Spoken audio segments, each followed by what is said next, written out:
Buyog ng pamilya. Kasi ikaw naman ang padre ni pamilya, sir. Sa iyo nakatuka lahat ng mga gastusin. Lahat ng makikita mong pera, kailangan ibibigay mo sa iyong asawa. Tama po ba? Yes. And sabi nila, yung pera ng lalaki, pera ng babae. Tama? Pero yung pera ng babae, para sa babae lang. Pang-shopping.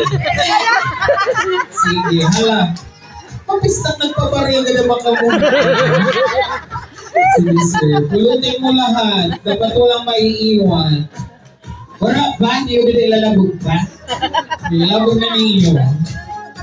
Sige, sir. Pagka maling nakasal, may natira piggy pa. Sige, sir. Kaya ba, sir? Marami pa dyan, sir. Natatago. Kailangan lahat makuha. Yes. Yan. Meron pa, meron. Meron pa ba? Kado ni Danica. Oh, pati yung nasa damit, sir. Okay. Meron pa ata, sir. Nandun. Sige. Ayun pa, ayun pa. Okay na! Going once!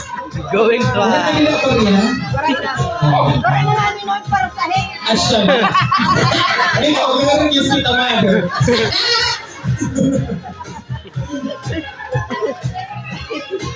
Sige.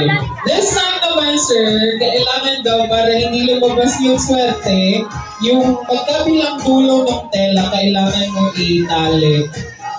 Yeah. Adjacent yan, sir. Adjacent to each other. Yan. Sige.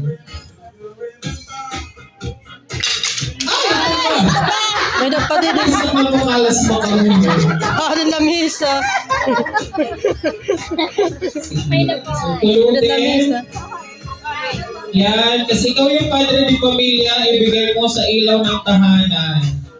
Tapos ma'am, your job is to manage your finances para maging progressive ang iyong pagsasama bilang mag-asawa. Oo. Kung si Ma'am Danica ang ilaw ng tahanan, kaming mga LGBT ang mga pundidong ilaw ng tahanan. Sige. Aray mo.